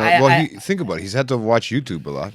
Mm-hmm. In the last year. Yeah. 2 years, 3 years. No, I just thought that was cool that he gave him props, because like I told you when I first heard that kid's album, I was like, this guy's amazing. Like, I'm like, this kid is gonna be he's really fucking good already, but like he's got something, you know what I mean? Like, I was like, and that was my biggest takeaway from this interview, though. I gotta say, he only had a little piece about that, though. No, I know. I mean, nothing crazy, right? Not only is it seemed like he at least keeps current with rappers, which I was impressed about. It's also how much respect and love he still has for the game and how much work he actually puts in still. Yeah. It's not easy. No, but I think at some point even I took it for granted, like, all his accomplishments, thinking that maybe he's not putting 110% into it anymore, right? And I don't know if I ever had that thought exactly, but I definitely, watching this interview, if there's one takeaway I took from this interview, because they get down like fucking like doing deep dives, like deep cut fucking rap talk, like because like, he's like a rap nerd, you know what I mean? Like he like knows all these old rappers and shit. Like he studied the game. Like that's what I mean. He respects hip hop and loves it so much. Like he said, it's the only thing I'm good at, and it's the only thing he's into doing. So. And like it just like it's his job, man. Talking about that though, like you said, the craft, like talking about the craft, like I love that shit. Like that's what I mean. Even how they were saying like the compact syllables and all that, compound, whatever. Yeah, it's all that kind of shit. How everything breaks down. Like it's not just the one line rhyming with the last line of the last one. Poetry, it's everything in between that's connecting, and like how many syllables that you can bust out that connect to one another and rhyme at the same time. And we've heard him talk about this shit before, like I have, but like just to hear him kind of say that and like how much stock he puts into like that part of the craft for it, like it's just like, you know what I mean? He's gotten more respect because people have been because a lot of critics break it down, like they were saying, like he was saying, it actually helps that they break down his bars for him, so people know where he's going and how he's breaking it down in his head, right? Because he says a lot of some of those ones that he's done, and they get it. If you're a real rap guy, if you're a real an artist, or if you know what you're listening for. You know what he's doing. But the casual listener won't catch it. 5 letters or 5 syllables, two, you know. But the casual listener, most of them won't see it. But so that's what makes you go over your head at first until you start to pick it up. But you don't realize that that's what you're listening to. You think you're just listening to a rhyme. Yeah. And it is a rhyme. Yeah. But you don't realize how much work goes into that. Writing the first line, then writing the third line, then maybe writing the second. You know what I mean? But then connecting them all. Like, yeah. It's not easy. I mean... No, listen. I mean, you and me know that. Like, I know that. They put a lot of work, and that's why it's hard for some guys. And I know that, and I appreciate it. But he's doing it at such a high level that, like I said, sometimes you can take it for granted because he's been doing it that way for so long. But the fact that he still has that passion... And he goes to work every day. I really respected that about this interview. I gotta say, like, and I know some people, you guys out there, gonna be like, "Oh, stop sucking Eminem's dick, you two," and this and that. You know what I mean? But I like what he said too. Is that even when he puts a stupid a song together, sometimes they just do, not just him, but other rappers, when they put a song that doesn't. There doesn't always have to be a content to it. It doesn't have to be a point. It doesn't have to make song. sense or whatever, but it just has to sort of rhyme. I mean, he has to make the syllables sound right. You know, sometimes he has to, and then he started. There was a few things like. Crooked Eye started talking about how Godzilla was his track right now. He was like in the Godzilla track. And I didn't know about that fucking Tim Westwood freestyle. Oh, yeah, I knew about that. It's an hour long. The Black Thought one you're talking about? The one with Juice that was World. A Funk Flex one.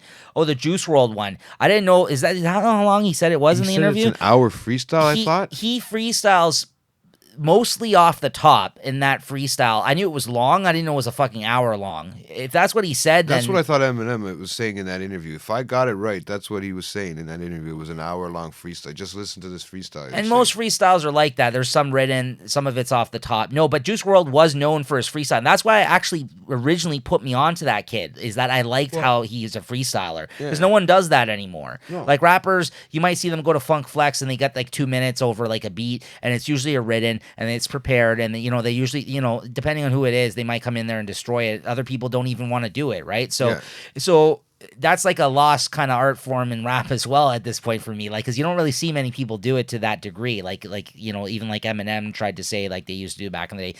You don't even really hear him do it like that anymore. So like the fact that, because now he's much more into writing. He knew so much about that's what he was saying. He knew so much about that game, right? That at such a young age, that it's sad to have lost another guy like that, right? Another kid. Yeah. Juice WRLD, because he was so good at what he did, and sometimes it takes rappers forever and artists forever absolutely to do that, and he knew it that young. It just flew naturally to him. You know what I mean? And that's probably why he had to do that crazy, long ass, fast ass song with that song. You know what I mean? He had to go all out and make like a rap god song. Yeah, I like that he still has a passion for it, finds it competitive, like, you know what I mean, has other peers that he looks up to over the last, like, even when they brought up the Till I Collapse, where he talks about all his like top 5 at that time, if you remember that verse. Crooked, that was actually a really good question, and I like that question a lot. Crooked, respect out to Crooked. Which one? Because there's that thing where he ranks his favorite rappers in that song back in the day. I think is that Eminem show, or is that was in that's Eminem show Till I Collapse, I believe, right? Till I Collapse, yeah. So that was a good question by Crooked Eye, because then he said, has that changed now? He's like, well, yes and no. He's like, yes, it's changed because there's been so many other great rappers that have come out since then. But he's like, no, those people, I still feel that way about them as well. But he's like, if I had to put out new names like of people that are currently rapping, that's why he was bringing out the Coles and the Kendricks. And he said it's a different perspective than 20 years ago. Yeah. You know what I mean? He's got a different perspective. You know, he's been listening to newer artists. He's been listening to a lot. He shouted out the Baby too, I think, in that thing. He did, and that was awesome. And that was like, Peter must be loving that one, right? We watched that part together. Yeah. It was like, did you guys shed a tear together? Oh yeah, we loved it. No, but again, another rapper I was glad he gave props to, because like I don't need Eminem to give props to all the rappers I enjoy, but it is like a little kind of. I think that's where he was talking about those rappers that consistently stay almost like the same, and they don't have to make a song about really anything. No, he said he was very inventive. He said that he liked the way that he raps. But some of it's not about really anything. It's just the way that the workflow goes together, right? Absolutely. You know what I mean? And I always say that to you, right? When the words, you know, it doesn't necessarily because the words don't necessarily match the beat. That's going to make it not a number one song, like on a top Billboard chart. If it can't flow like that, right? Like it'll never make it to the top 10 in a you know, on Saturday or whatever whatever they do.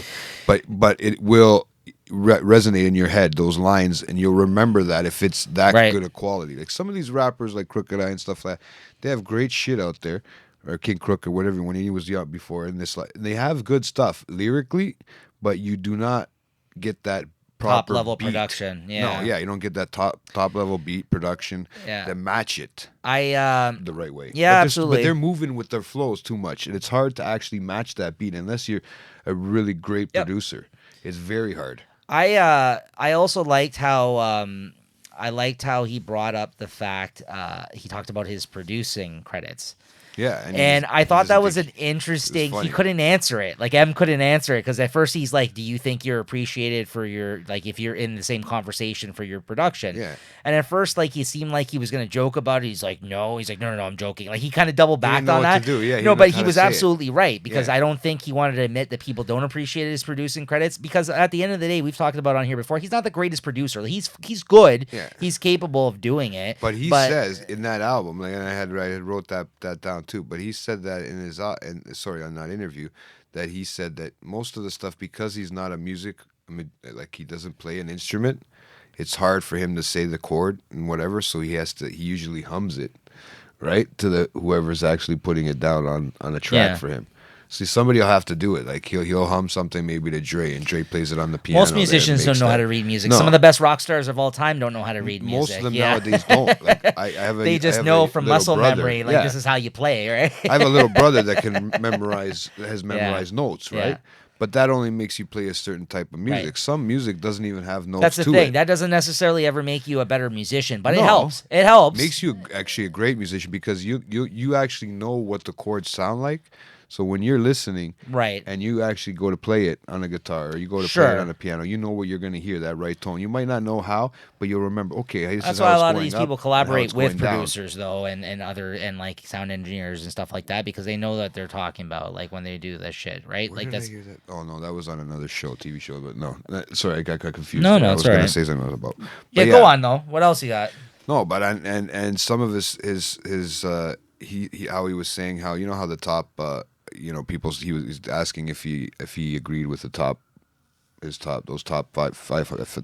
lists or whatever they are, of all time, and he was asking about how he thought people would, you know, and people, he's right when he says people put their favorite rappers in it instead of the best rappers. The best at their lines and the best at what they're doing, not so much of how much fame they have at that moment. He's not wrong, but I think that's what makes that top 50 list very, like, you should specify when you're doing your top 50 list which direction you're going in. But that's why, but sometimes you cloud your judgment, you know what absolutely. I mean? But you can't tell me that some of those old hip-hop dudes that he's talking about, that he loves, that he can't not be biased when he's putting them in his top 50 or whatever, right? Because I think he threw a little jab out to your buddy there too. Who?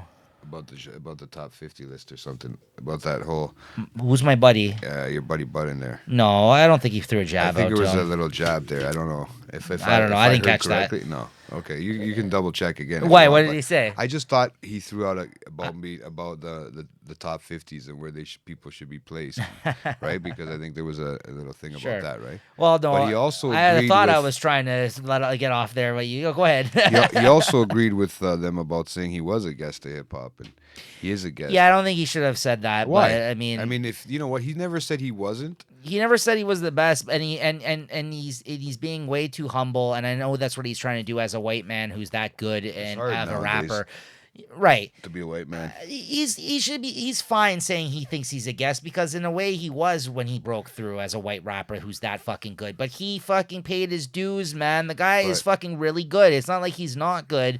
Anybody who fucking doesn't appreciate what he does, that's what I'm trying to say. Like, he didn't have to say that in that interview, because I think even while talking, you could tell that the passion and respect he has for rap and hip hop and all that kind of shit. Like, even like the reverence that he talks about all these rappers that he enjoys. Like, you know what I mean? Like, he doesn't need to fucking do that or say that.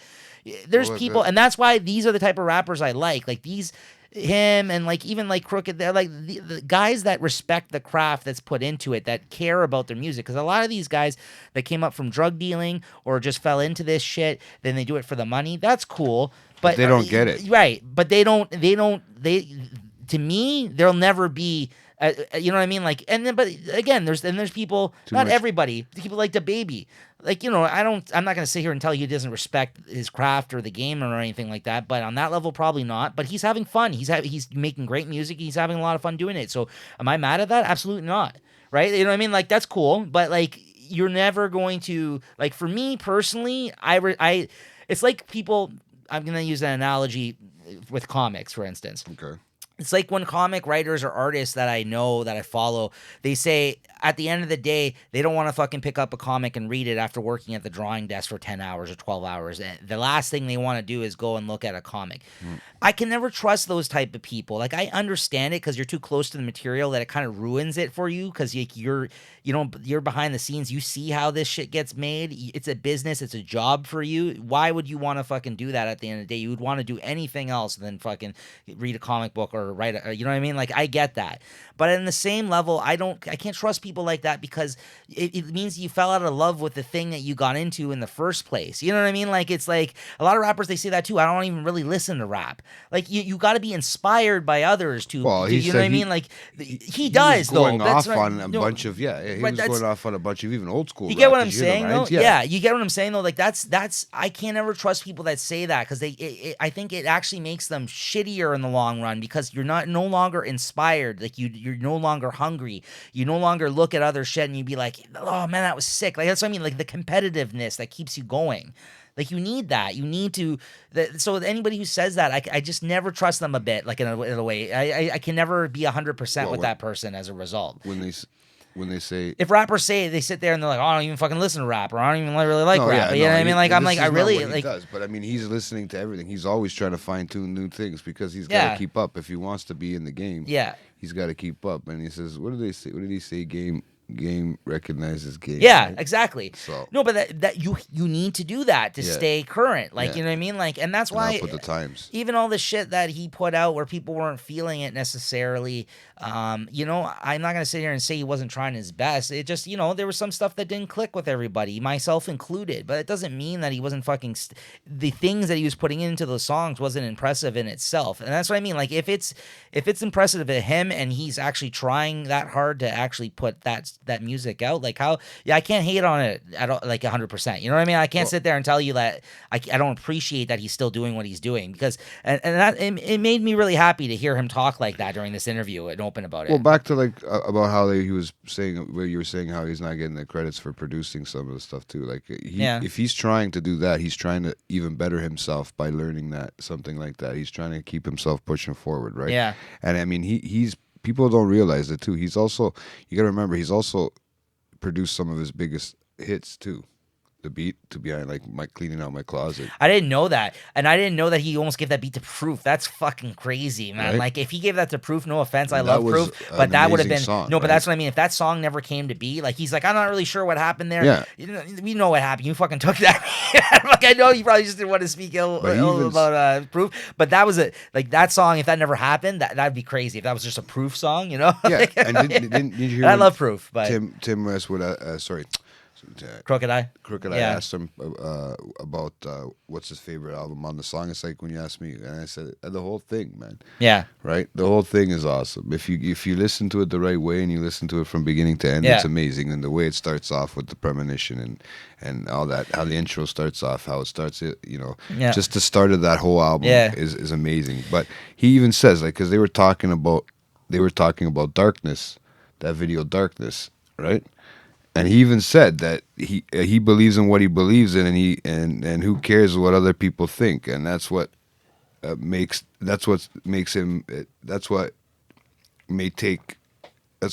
people may take from it. Not that's what they take. It's his, not theirs. Yeah. You can't take that from them. Yeah, exactly. Him. It's what he thinks is what he thinks. If you don't like that video, then don't watch that video. He knows his thought process right? that he put into it. He said there's a lot of gun violence Yeah. in the States that's unnecessary. Yeah. He's been saying that. I'm surprised. I mean, coming from maybe in a harder upbringing too, it's harder. Maybe gun violence was around a lot too growing up. So, but maybe for him to see it getting out of control, that's not an easy thing, right? Mm-hmm. But I mean, he gave us shots. Remember some old school tunes from fucking Redman and Muddy Waters? Love Muddy Waters. He was doing old OPP freestyle from what's his name from Naughty by Nature. Yeah. He was doing fucking freestyles off the top of his head, which is it's hard to do from old guys like that. Unless you listen to those guys consistently, like we listen to Eminem. Does. That's what I mean. That's what I'm sure he does. He said he inspired him even at a young age. He said there was a whole summer where he didn't write after he heard one of the songs that he dropped. Like he said he couldn't write because he's like, I'm never gonna be fucking as good as that. Whoa. And then he even talked about like there was that brief period of time in the early '90s of rap when all that shit was coming out, like Nas-O-Matic and Muddy Waters, all that shit. Like where every album that dropped, it was the hottest shit out at that time, and you had to sit back and be like. They were just saying that was like the golden era of hip hop. It's like there's going to be nothing better that beats this, and then the next thing would come out and it would be even better. You know what I mean? Like that's what I mean. Like you can tell, like So, and I've always heard that about him, and I've known that, but like I've never heard it to this extent, I think, because this was just basically two hip hop nerds sitting down and going deep dive. Yeah, that's what I mean. Hardcore, and they were just sitting there. It may relaxed. even turn off some of you guys who maybe not be into hip hop that much, because even some of the shit they were talking about, I'm not really. I wasn't up to date with it. Right, but I was interested. It was an interesting conversation. Before my time. I will say the one thing that pissed me off about the interview though is that he wouldn't open up even to the fucking listener question. You know that was fucking bullshit. I was just gonna say that. That was fucking bullshit. Like, come on, Em. He had answered 2 questions, bro. He answered. What do you like? What's your favorite food? Beets. That's it. He didn't put nothing else. Crooked Eye actually thought he meant like beets. He's like, and then he left it at that, man. I remember because he started asking what his favorite shows were. Yeah. So he named fucking Power. Crooked Eye had to like say, Power something that 50 Cent made. Like, and then, but he said another one, The Walking Dead. Well, Crooked Eye said that. But he mentioned it. No, Crooked Eye said you right, but he wasn't look like he was gonna say that, and he's like, "Oh, The Wire." But that's what I mean. Like, The Wire is another one. In a sense, it's either one of two things. He is pretty far removed from everything else, or it's what we were saying. He just doesn't want anybody to know about personal stuff. That's what I mean. But that's why I fucking hated, because like even at that time when Crook, that's why Crook kind of moved on after that very quickly. If you notice, like he started like turning. Well, he changed the topic. He started like turning the chair around like this. Like I was like, come on. You happy? Bro. And he goes, never. I was like, he goes, yeah, happy what when the he's fuck angry. is He said that? he's happy when he's angry. That pissed me off. But that's kind of funny, though. No, I get where he was going with that. He just didn't want to answer questions, bro. He never does. He's not going to, and you're not going to know anything about him until he's dead. He went for it, like though. That. I respect that Crooked went for it, but at the same time, like, I was like, really, man? I'm like, really? Like, fucking, you can't give us one simple fucking, bro, he had softball fucking questions. I don't even think those were part of the interview. I think Crooked Eye just said, fuck it, and did it. I honestly don't. He said they were from the fans. Yeah, I believe that. Yeah, I believe that too, right? I believe he gets a lot of questions now that he knew he was going to interview Eminem. Good job on him for asking him, "Are you happy?" Because like he is. Are you? Yeah, it's true. But he didn't get it. He wasn't getting personal at all. I think he's happy though. In certain things, if you read between the lines, that pissed me off, man. He said when Blue he balls. met Trey too and all that, and then he wished, and he says, "Don't we all wish we could have someone to give us the chance to not look back?" Yeah. Right? Of course. And that was something that he took from Dre. Yeah, sure. And he ran with it, and this is why his career's been he's never looked back since then. I don't know, man. I was very disappointed by his answers on those. And they were such softball. There were such softball fucking questions. Like, I don't know if he's trying to be cool, like, oh, I'm Eminem, I don't know, or like if he really, dude, he still can't. He's still gotta have that sort of persona. No, he doesn't, man. Like, that's what I mean. He talked candidly throughout the whole fucking thing about hip hop, about shit that he knows about. But you ask him one fucking question about himself, he doesn't fucking give you the time of day. I guarantee you. It wasn't part of the. It had to be not. It wasn't part of the interview. It was scripted in there. I guarantee you on his own. Like no, but that's what I mean. You never know what this guy was. He trying to be funny or something? Like, because it wasn't. It was just like I was kind of pissed off. I was kind of pissed off. I thought they were gonna get angry at each. I thought Crooked Eye. No. Was gonna get. Because you could tell he kind of glossed over it after. He kind of was like, he's like, okay, let's move on. Like, you know what I mean? Like. Kid Crooked there knows. Because he said he knows those answers. He's like Beats, and they had a laugh about it. He's like, no, but really, like, come on. And he's like, no, I don't have a favorite food. I'm like, fuck off, you don't have a favorite food. Like, he was trying to throw answers out for him. I mean, what does he eat? Pills. Pizza. Yeah, Pills and pizza. That's what I mean. Snickers and O. Henry bars and not shaving in the back seat. I don't know. Like, I know he's never very open, but I was just hoping that you fucking got those softball questions answered. I wasn't looking for those. I don't think you were gonna get them. I didn't think. I was surprised when you. I was surprised when he actually mentioned TV shows and he just said no to pets. Like, who knows? He might have a bunch of little fucking furry fruitcake dogs, right? You never know. Ghetto, like I don't know. That pissed me off. That part. It was interesting just because of what happened, like with the questions, like how he like refused to answer some of them, or just give like. He's very personal, like to himself, bro. He doesn't do anything. You know, you but for a second there, I thought we were gonna get that. You know what I mean? Like I always think we're slowly gonna get something like that on his Instagram page or something that comes up. No, and then it's always got something to do with marketing. It's all about rap. It's all business, bro. It's all business. Well, that's what I'm saying. It's his work ethic. This is what he was born to do. This is what he was supposed to do. I just feel like if he doesn't tell you about it in his music, he just doesn't want you to know. Like, it's just like anything like about himself. That's what I mean. Like, that's why, like, as soon as that happened, I was like, oh, there's the old M. I'm like, here we go. Like, you know what I mean? Like, I thought he had that straight face, and that was it. But the whole interview, he had that straight face. He got excited. You could see when he was talking about hip hop. Yeah. That's what gets him excited. He's a weird guy, though. He is a weird guy. So the interview was good, guys. Personal with that guy. I don't know. Is there anything else you wanted to mention of it? I have nothing else. Really. But I like how he said. I like how he said too. You know, it's hard to get there. These guys, these young kids, it's hard to get there, but it's harder to keep it. So they have to keep up They have to keep up the work, right? Yeah. Because it's hard to get in his position where he is, but it's also harder to stay at that level. Oh, absolutely. And to be there for that amount of time and have you got to be competitive. Albums. You got to put work into it. Like, yeah. I mean, that's just phenomenal to do that. But I still agree. Kudos to him with this album. It's almost like a resurgence for him this late in his career. Honestly, I'm telling you, after Kamikaze, this follow-up of this album, this was a big fucking deal for a lot of people, this album. And I know that you've always enjoyed what he's done through and through. Yeah, but shitty or not, I like the lyrics. But I'm telling you, at least speaking from a fan who didn't feel that way and who's listened, switching back. Listen, no, never switched listen to a lot of rap fans as well. At least from shit I've seen on the internet. Yeah, this is probably his best shit since Recovery. And I like Kamikaze. Yeah, but I agree that like as a full album. Yeah, this is his best shit since like Recovery, and like other people have gone all the way back to fucking. Eminem Show or Encore, which is bullshit. He had a couple of good albums after that. Like I'm not even going that far. For me, I told you the Marshall Mathers LP was so.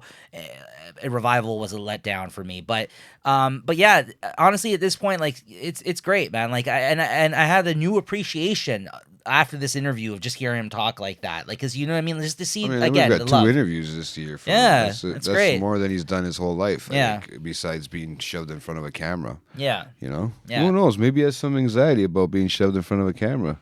After, you know, he doesn't look at the camera. That's what I mean. Yeah, like he's very not focused on it. He's like tries not he was to. spinning around like he's like this, like slumped over. Very fidgety. Like this is him the whole interview. Yeah. Right? Like, well, they were both too laid back, relaxed. Yeah, I always true. thought thing was gonna. Apparently, they're in their Dre's thing. You know, studio. They could just say that's Dre's studio and nobody will ever know. You know, like fuck, Dre's studio's probably twice that size. Right. You know what I mean? That's probably just a backdrop. So yeah, just because of time, guys, we're not going to get into it. But I don't know if Jay was ready to get into it. Anyways, I certainly am not. I just started listening to Royce's new album the other day. It's going to take you a while. Yeah, there's a lot to unpack there, guys. But it's a very good, smart album that's worth checking out. It's probably one of Royce's best. Honestly, it's very good, and that's coming right off of Book of Ryan, the album he brought out the year or so two ago. Which was also really good. That was his most personal album to date. This is probably his most opinionated album to date. Yeah, very, very. I don't know, man. But even, different. But he doesn't. I heard. I seen an interview with him as well, and he talked about that he actually, in his own words, said that he doesn't. He's not very political and up on things. He just tells it as it is, as how he sees things. How he feels. A lot of race relation type stuff going on in this album. A lot of like. Doesn't mean it's right always. It's just no. his opinion. It's his views. Yeah. And that's what I respect about it, right? And he's got like fucking Olive Griselda on the fucking album. It's a good album, guys. Check it out. The Allegory. No, I don't like people that don't. Crooked Eye's on there too. Have your own views. You got to have your own views. Yeah.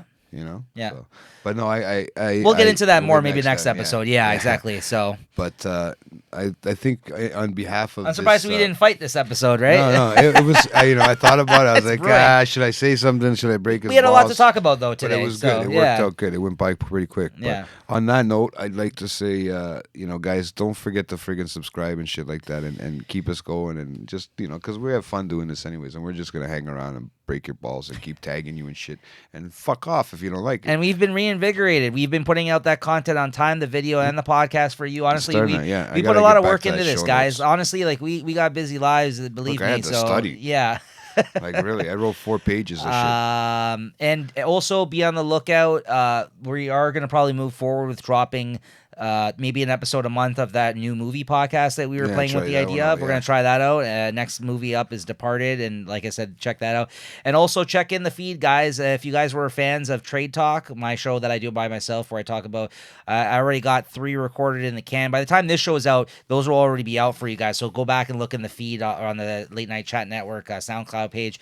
I'm also going to have more appearances coming up of me on Death's Door. I recorded fucking 2 episodes this week with them actually prior to today, man. I'm on a fucking roll. This is like my 6th podcast. This was 7th. Fuck. This is my 7th podcast I've recorded this week in 4 days, man. Wow. I'm on a fucking roll here. Fucking podcast king. Yeah. Watch out. Content out. He's coming king. for everything. No, podcast king doesn't mean it's content. It's just podcast king. Yeah, and then I think the only other thing I would say in terms of things to look forward to, hopefully, is that we get some more guests. It's been too long of a stretch without a guest. I think it's time to bring another one on soon. So hopefully, have to see if we can get somebody in here. Yeah, or even on the phone. Now that we have this fancy setup, we don't even get anybody to call anymore. I know. Hey, what the fuck?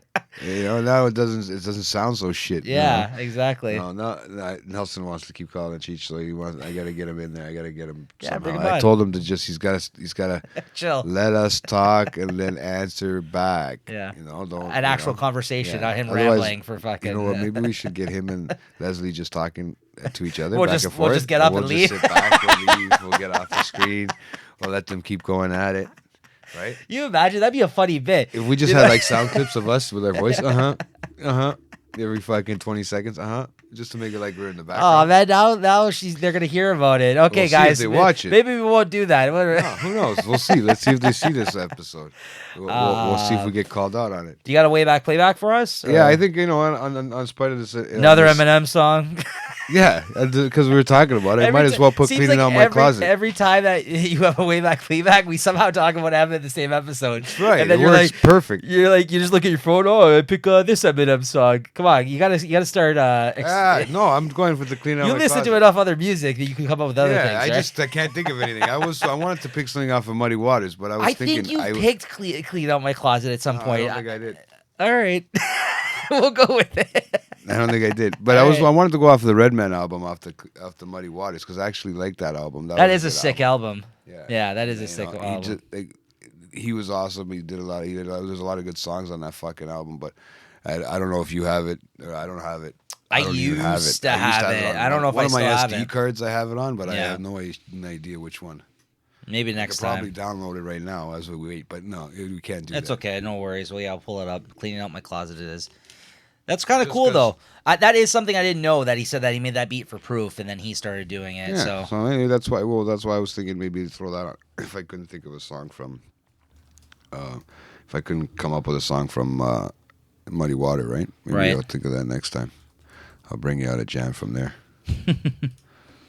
No. Yeah, so we'll just bring that up for you guys. But yeah, thanks again for everybody that checks in with us week to week, still supports the show. Where the fuck is Marshall Mathers LP? Did I pass it? Yeah, bro. No, there it is. This I like. You know, there's multiple covers for this one, right? There was one that like kind of looked like a cottage, but it was like, is that this one in front of the grates in the streets? This one's my favorite cover. No, I don't have that. I just have it. You have the one inside of the house. Yeah, that one's sick too. But I kind of like this one for whatever reason. In different regions where this CD came out, you had different covers. Yeah. So that's back in the day when they used to do makes like them worth. Maybe it makes them worth something. Maybe if there was only so much printed out of that one, you know. Wait. No, not was it on fucking the Eminem show? Yeah. Oh fuck! I thought it was on Marshall Mathers. That's like my favorite album. I don't know why it took me a second to figure that out. Up on the red. Jesus. The top. It's old, man. No, I don't know, but for whatever reason, I thought it was on. That's my favorite album. I was gonna say, Marshall it's like Mathers. 20 years old. Yeah. Okay, here we go. Cleaning out my closet. Eminem. See you guys next time. Adios.